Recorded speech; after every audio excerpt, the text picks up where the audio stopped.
आज हमारी सरकार एक अन्य महत्वपूर्ण निर्णय लेने जा रही है और वह निर्णय है कि उत्तर प्रदेश के अंदर जहां जहां भी बाबा साहब भीमराव अंबेडकर की मूर्तियां लगी हैं,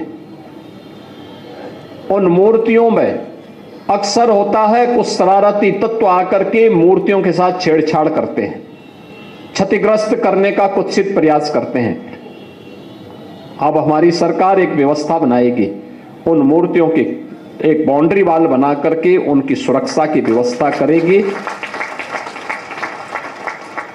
मूर्ति को जहां पर ऊपर से छत नहीं है तो उसके ऊपर एक छत्र लगाने का काम करेगी, जिससे सुरक्षित और सम्मानजनक ढंग से बाबा साहब भीमराव अंबेडकर की मूर्ति की सुरक्षा सुनिश्चित होगी।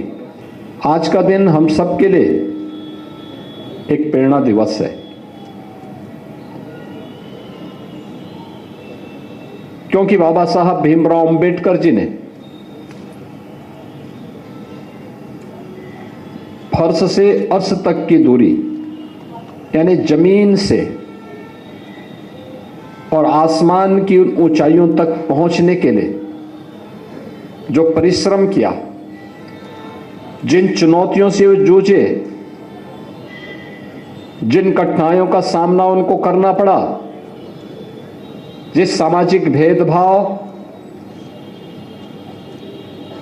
कि उन रूढ़िगत विषमताओं से जकड़े हुए समाज से उभर करके उन्होंने कोटि कोटि वंचितों, दलितों और अति पिछड़ों को सम्मानजनक जीवन देने के लिए एक नया अवसर उपलब्ध कराया है। उसके प्रति कृतज्ञता ज्ञापित करने का दिवस है आज का महापरिनिर्वाण दिवस का ये समारोह। और ये हमारा सौभाग्य है कि बाबा साहब भीमराव अंबेडकर की उन्हीं शिक्षाओं से प्रेरित होकर के देश के यशस्वी प्रधानमंत्री श्री नरेंद्र मोदी जी के नेतृत्व में देश के अंदर आज उस प्रकार के एक अभियान चल रहे हैं। आपने देखा होगा बाबा साहब भीमराव अंबेडकर जी ने जब भारत का संविधान बनाया था, भारत के संविधान के शिल्पी के रूप में अपने उत्तरदायित्व का निर्वहन किया था। 3 महत्वपूर्ण शब्द उसकी प्रस्तावना में रखे थे। वह था न्याय, स्वाधीनता यानी समता और बंधुता। न्याय, समता और बंधुता, ये 3 शब्द अगर आप देखेंगे मोदी जी ने सबका साथ और सबके विकास के भाव के साथ बिना भेदभाव के योजनाओं का लाभ हर गरीब को, हर वंचित को, हर दलित को, हर पिछड़े को, हर महिला को, हर युवा को प्राप्त हो सके, इसके लिए देश के अंदर जो कार्यक्रम अभियान प्रारंभ किए वो आज आप सबके सामने है। गरीब को राशन की सुविधा का लाभ हो, वंचित को मकान की सुविधा का लाभ हो, हर गरीब के घर में शौचालय के निर्माण का कार्य हो, समाज की मुख्य धारा के साथ जुड़ करके जिस अभियान को आगे बढ़ाने का स्वास्थ्य की बेहतरीन सुविधा हर गरीब को प्राप्त हो सके, इसके लिए चलाए जाने वाले अभियान का हिस्सा हो। घरौनी के माध्यम से जहां पर आपका घर है वहां का मालिकाना अधिकार उपलब्ध करवाने का कार्य हो, ये उसी समता, न्याय और बंधुता का हिस्सा है जो बाबा साहब भीमराव अंबेडकर ने संविधान की प्रस्तावना में भारतवासियों के सामने प्रस्तुत किया था। हमें अपने संविधान पर गौरव की अनुभूति होती है, हमें बाबा साहब भीमराव अंबेडकर पर गौरव की अनुभूति होती है। और बाबा साहब भीमराव अंबेडकर ने उस समय भी हम सबको उन सभी खतरों के प्रति जागरूक किया था।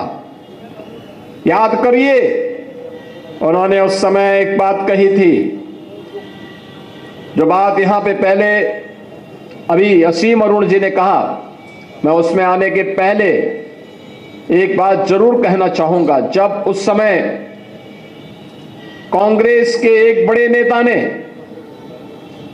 जिन्होंने 1923 में वंदे मातरम गाने से इनकार कर दिया था, कांग्रेस के अध्यक्ष के रूप में रहते हुए, और जब वह अंतिम समय उनका आया तो उन्होंने इच्छा व्यक्त की थी कि मेरी इच्छा है कि मैं यरूशलेम में मरूं। बाबा साहब ने तब एक टिप्पणी की थी कि जो व्यक्ति भारत की धरती पर पैदा होकर के भारत की सुविधा का उपभोग करके भारत की धरती को पवित्र न मानता हो, उस व्यक्ति के द्वारा दिए जाने वाले वक्तव्य कभी भारतवासियों के हित में नहीं हो सकते। दुर्भाग्य से उस तुष्टीकरण की नीति पर चलने वाले दल न केवल भारत का अहित कर रहे हैं, बल्कि बाबा साहब भीमराव अंबेडकर का भी अपमान कर रहे हैं और इस देशवासियों को उनकी सुविधाओं से वंचित करने की कुत्सित चेष्टा का हिस्सा भी उनका है। हमें याद करना होगा इस बात को कि बाबा साहब भीमराव अंबेडकर ने आज जो भी सुविधाएं और जो भी संपन्नता आपको प्राप्त हो रही है, ये सभी कुछ उनकी प्रेरणा है। प्रधानमंत्री मोदी जी के नेतृत्व में नया भारत अपने महापुरुषों पर गौरव की अनुभूति करता है, उन्हें सम्मान देता है। पंचतीर्थ के निर्माण का कार्यक्रम हो या अनुसूचित जाति, जनजाति और पिछड़ी जाति के छात्रों को मिलने वाली स्कॉलरशिप और अन्य सुविधाएं, ये उसी क्रम का हिस्सा है। अभी यहाँ पे कार्यक्रम के संयोजक श्री डॉक्टर लालजी प्रसाद निर्मल जी कुछ बातें कह रहे थे। उनके द्वारा कहा जा रहा था कि जो चतुर्थ श्रेणी के कर्मचारी हैं या संविदा के कर्मचारी हैं, सफाई कर्मचारी हैं, उनको उचित मानदेय मिले। हमारी सरकार ने तय कर लिया है, हमारी सरकार ने तय कर लिया। उसके लिए हमने एक कारपोरेशन का गठन भी कर लिया है और मुझे लगता है कि अगले 1-2 महीनों के अंदर ही यह सुनिश्चित हो जाएगा कि हर चतुर्थ श्रेणी के कर्मचारी को, हर सफाई कर्मचारी को, हर संविदा के कर्मचारी को न्यूनतम मानदेय देने की गारंटी सरकार उसको उपलब्ध करवा देगी।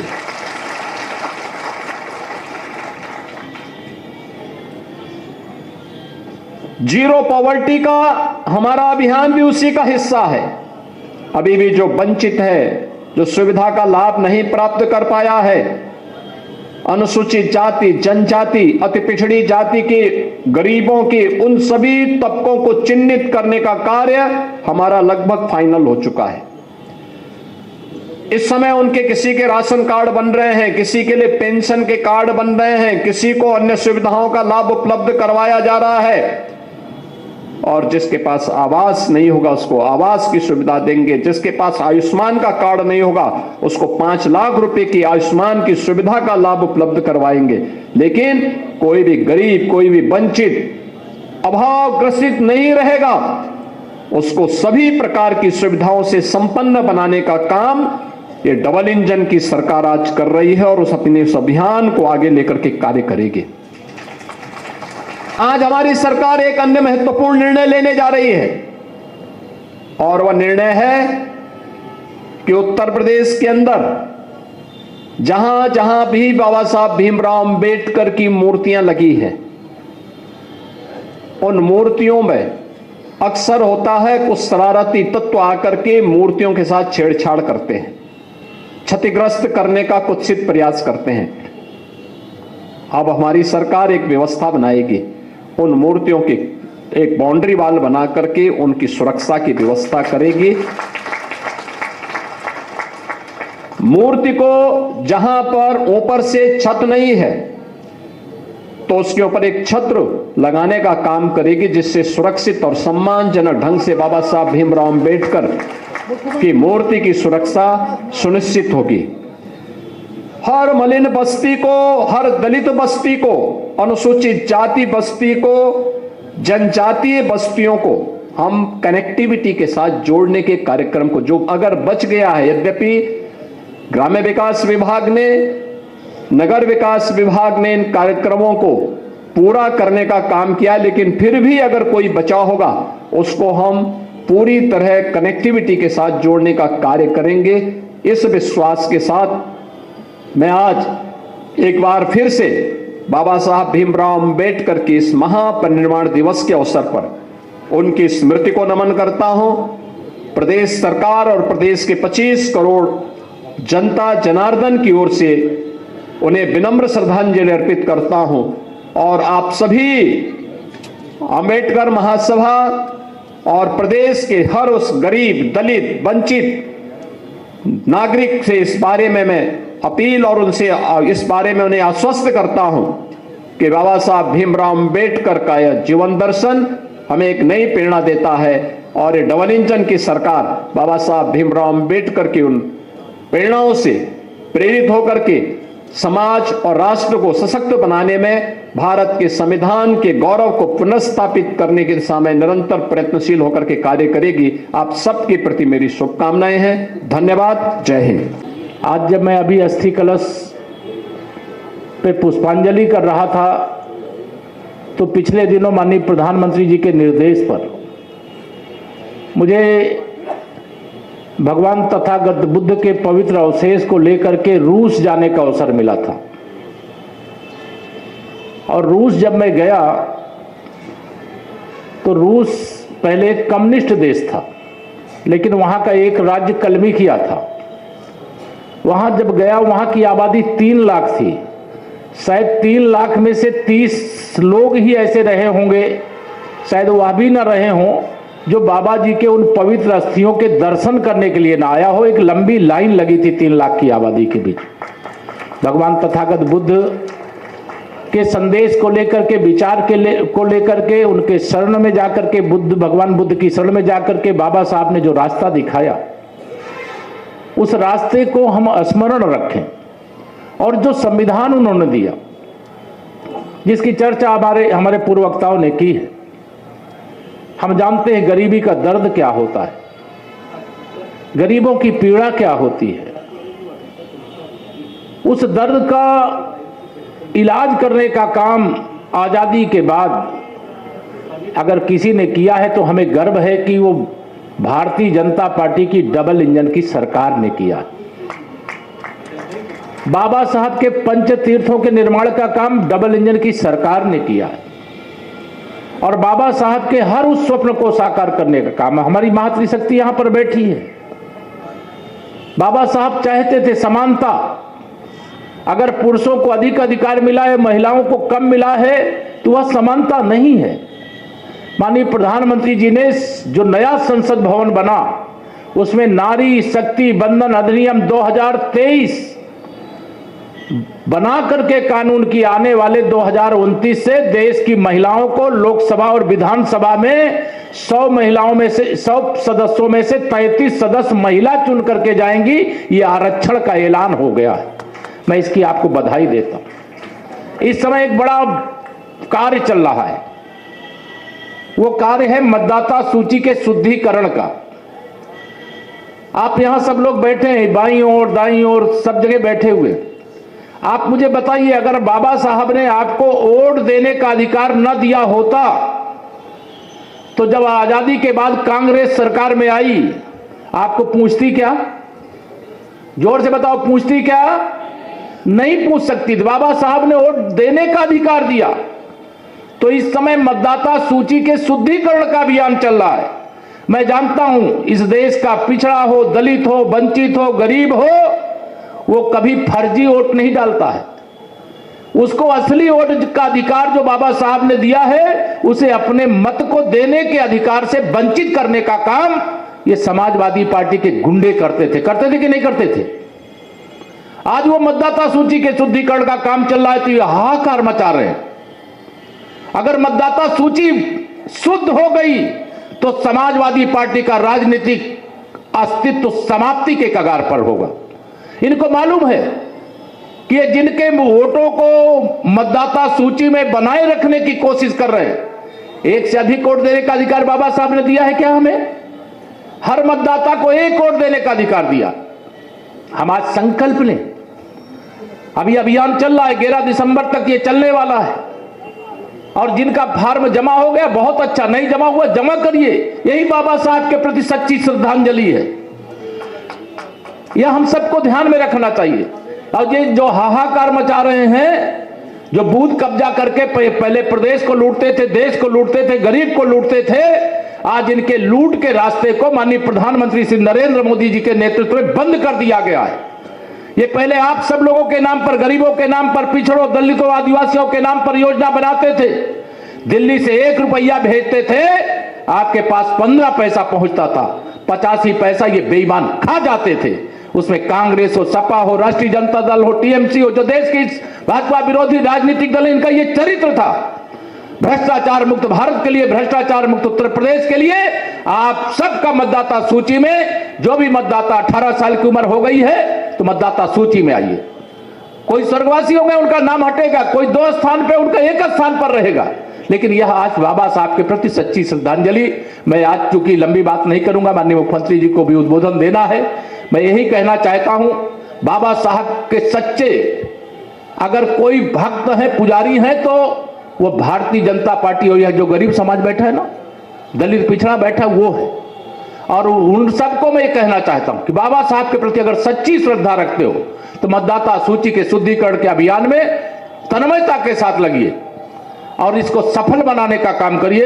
आज का दिन बहुत महत्वपूर्ण है, बाबा साहब का महापरिनिर्वाण दिवस है और मैं इस अवसर पर बाबा साहब के चरणों में अपनी श्रद्धांजलि अर्पित करते हुए यही कहूंगा कि यह सरकार आपकी है, यह सरकार आपने बनाई है। यह भी हम जानते हैं कि आप सबके आशीर्वाद से विकसित भारत बनने तक, विकसित उत्तर प्रदेश बनने तक यह सरकार बनी रहेगी, इसमें कोई हमको शंका नहीं लग रही है। ये विरोधी इसी से बौखलाए हुए हैं, इसलिए इनके विरोधियों को बौखलाने की चिंता किए बगैर आप सब 2027 में जो चुनाव आने वाला है उससे पहले मतदाता सूची में जो शुद्धिकरण का अभियान चल रहा है, उस लोकतंत्र के महायज्ञ में हिस्सा लेकर के बाबा साहब को सच्ची श्रद्धांजलि अर्पित करें। आज के दिन यही निवेदन करके अपनी बात को पूरी करता हूं। बहुत बहुत धन्यवाद। मैं बोलूंगा बाबा साहब, आप बोलेंगे बाबा साहेब, बाबा साहेब, बाबा साहेब। पोस्टर पे बहुत अच्छी बात मैं देख रहा था, जैसे आजकल सोशल मीडिया पे होता है, कभी कोई प्रवाह चलता है, कभी कोई प्रवाह चलता है। तो बाबा साहब के जीवन काल में एक प्रवाह चला। किसी ने कहा कि मैं पहले मुस्लिम हूं और फिर मैं भारतीय हूं, किसी ने कहा मैं पहले भारतीय हूं फिर मैं हिंदू हूं, किसी ने जाति का कहा, किसी ने कुछ कहा। तो एक पत्रकार ने बाबा साहब से पूछा कि आपका क्या कहना है। बाबा साहब ने तुरंत जवाब दिया, मुझसे पहली बार पूछोगे तो मैं कहूंगा मैं भारतीय हूं, दूसरी बार पूछोगे तो मैं कहूंगा भारतीय हूं, और जितनी बार पूछोगे मैं केवल ये कहूंगा कि मैं भारतीय हूं। ऐसे भारत मां के सपूत के स्मरण के लिए हम सब लोग इकट्ठे हैं। मैं चाहूंगा एक बार भारत मां का भी स्मरण हम लोग करेंगे। भारत माता की, भारत माता की, भारत माता की। बहुत बहुत धन्यवाद सभी का, बहुत बहुत स्वागत। विशेषकर माननीय मुख्यमंत्री जी का मैं आभार व्यक्त करता हूं। जैसा आदरणीय निर्मल जी ने अभी कहा कि 18वीं बार आपका आशीर्वाद यहाँ पे हम लोग को मिल रहा है। बाबा साहब को आप श्रद्धांजलि माननीय मुख्यमंत्री जी अर्पित कर रहे हैं। हम सब आपके पीछे हैं, आपके साथ हैं, और जो बाबा साहब का बताया हुआ रास्ता है उस पे चलने के लिए हम सब मिलकर काम कर रहे हैं आपके निर्देशन में। ये हमारा बहुत बड़ा सौभाग्य है। आदरणीय उप मुख्यमंत्री मेरे बड़े भाई श्री केशव प्रसाद मौर्य जी, भाई साहब आपको बहुत सारी शुभकामनाएं। आदरणीय ब्रजेश पाठक जी, भाई साहब आपको भी मेरी ओर से शुभकामनाएं। आदरणीय स्वतंत्र देव जी हमारे कैबिनेट मंत्री, आदरणीय लालजी प्रसाद निर्मल जी, हमारी मेयर सुषमा खरकवाल जी, आदरणीय प्रमोद सरोज जी, श्री अमरनाथ प्रजापति जी, डॉक्टर सत्या दौरे जी, श्रीमती बीना मौर्य जी, सभी को बहुत बहुत स्वागत। आज का दिन केवल फूल चढ़ाने का, माला चढ़ाने का एक अनुष्ठान मात्र करने का दिन नहीं है। आज का दिन बाबा साहब के बताए हुए रास्ते का और अपने संकल्प को दोहराने का दिन है। कहां तक हम लोग पहुंचे और अभी आगे कहां पहुंचना है। काफी कुछ अच्छा कर पाए हम लोग, लेकिन कुछ काम अभी बचे भी हैं, उसके लिए हम लोग को आगे बढ़ना है। बाबा साहब के मूल भाव ये थे कि किसी भी प्रकार का कोई भेदभाव समाज में नहीं होना चाहिए, हर तरह की समानता होनी चाहिए, और सबसे बड़ी बात अवसर की समानता होनी चाहिए। मुझे विश्वास है बाबा साहब ऊपर से हम लोग को आज देख रहे होंगे तो इस बात से जरूर खुश होंगे कि महिलाओं और पुरुषों की संख्या लगभग बराबर है। तो इस मामले में कोई विषमता नहीं है। आई हुई सभी बहनों का मैं स्वागत करता हूं और भाइयों से कहूंगा कि तालियां बजा के बहनों का स्वागत करें कि आज का कार्यक्रम इस मामले में बिल्कुल समानता के हिसाब से। आदरणीय मुख्यमंत्री जी ने इस बात पे चिंता की कि कौन सा ऐसा समूह है, कौन से ऐसे लोग हैं जो आज भी हाशिए पे हैं, और ट्रांसजेंडर या किन्नर समुदाय एक ऐसा समूह आदरणीय योगी जी को दिखा, हम सबको उन्होंने दिखाया, और ट्रांसजेंडर समुदाय के लिए, किन्नर समुदाय के लिए एक विकास का बोर्ड बनाया और उस बोर्ड के माध्यम से हर जनपद में हम लोग ने चिन्हित किया कि कौन कौन ट्रांसजेंडर लोग हैं जो डेरे में अपनी परंपरा से रहना चाहते हैं, उनका स्वागत, उनकी वैसे व्यवस्था की गई। जो नौकरी करना चाहते हैं, मुख्य धारा में काम करना चाहते हैं, उनका वैसे स्वागत, और एक बड़ा अभियान चला करके ऐसा समुदाय जिसको मजाक का पात्र बनाया गया था, तमाम उत्पीड़न हो रहा था, उनको मुख्य रास्ता में लाने का काम किया गया। आदरणीय मुख्यमंत्री जी ने फिर चिन्हित किया, हम लोग को कहा कि जनजाति समाज में सबसे पिछड़ा समाज कौन सा है, तो बिजनौर में एक बुक्सा जनजाति है। वैसे उत्तराखंड में ज्यादा है, लेकिन बिजनौर में करीब 815 परिवार वहां पे आवासित हैं। आदरणीय योगी जी ने कहा इनमें हर परिवार को आवास देना है, हर बच्चे को विद्यालय में जाना है, हर परिवार की एक्सेस का रास्ता होना चाहिए और स्वास्थ्य सेवाओं तक वो पहुंच पाए। मुझे बताते हुए बहुत खुशी है कि ये सभी 815 परिवार जितनी भी सरकार की योजनाएं हैं आदरणीय योगी जी के निर्देश पे पूरी तरह आच्छादित, सैचुरेट हो चुके हैं और तेजी से अपनी राह को आगे पकड़ के विकास की दृष्टि से बढ़ रहे हैं। अब आगे और एक महत्वपूर्ण समाज का हिस्सा आदरणीय योगी जी ने चिन्हित किया जो कि घुमंतु समाज है। घुमंतु समाज में जनजाति भी है, अनुसूचित जाति भी है, पिछड़ा वर्ग भी है और अनारक्षित सामान्य वर्ग भी है। सभी ऐसे लोग हैं जिनको हम लोग देखते हैं, कहीं फ्लाईओवर के नीचे रहते हुए देखते हैं नगर में, कहीं ग्रामीण क्षेत्र में पन्नी बांध करके रहते हुए देखते हैं। ऐसे समाज के, ऐसे परिवारों को ताकत देने के लिए आदरणीय योगी जी ने निर्णय लिया कि एक घुमंतु विकास मिशन बनाया जाएगा और एक घुमंतु विकास बोर्ड बनाया जाएगा जो कि जल्दी ही बनके तैयार होगा और इस बड़े समूह के लिए मिलकर के काम करेगा।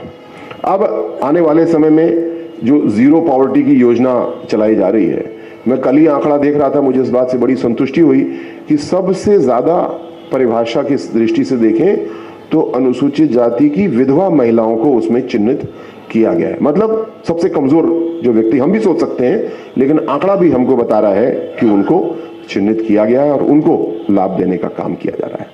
कुल मिला के सबको साथ लेके चलने की नीति आपकी सरकार की है, बंटवारे वाली नीति हम लोग की नहीं है।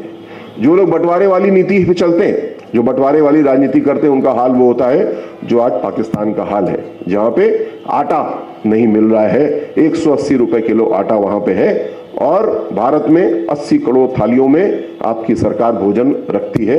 ये अंतर जोड़ने वाले और बांटने वाले के बीच में होता है। ऐसे लोगों से भी हमको बच के रहना है जो अपना चेहरा बाबा साहब के बगल में लगा करके अपने आप को बाबा साहब से बड़ा दिखाने की कोशिश करते हैं। ये वो लोग हैं जो हमारी योजनाओं को बंद करते हैं जब कलम इनके पास मुख्यमंत्री की आ जाती है। ये वो लोग हैं जो बाबा साहब के नाम पे मेडिकल कॉलेज, विश्वविद्यालय, जिला, उसके ऊपर अपनी काली कलम चलाते हैं। ये किसी भी तरह समाज में सबका साथ या भेदभाव को समाप्त करने के हितैषी नहीं है, ये इस बात के विरोधी हैं। इन लोगों से हमसे सचेत रहना है हमको और बचना है। आदरणीय योगी जी को, आदरणीय मोदी जी को हम धन्यवाद देते हैं कि आपने एक नई राह हम लोग को दिखाई है और जो बाबा साहब ने रास्ता हमको दिखाया, जो उद्देश्य बाबा साहब ने दिया, उसको पूरा करने के लिए हमें किस रास्ते से जाना चाहिए, हमारे मील के पत्थर क्या होने चाहिए और समय से सब काम पूरे हों, ऐसा करके भी दिखाया और हम लोग को करने का रास्ता भी दिखाया। मैं आदरणीय योगी जी का बहुत बहुत धन्यवाद देता हूं, आए हुए सभी साथियों को बहुत धन्यवाद देता हूं और पुनः हम सब बाबा साहब के बताए हुए रास्ते के संकल्प को आज दोहराएंगे और तेजी के साथ उस पर बढ़ेंगे। बहुत बहुत आभार, बहुत बहुत धन्यवाद। जय भीम।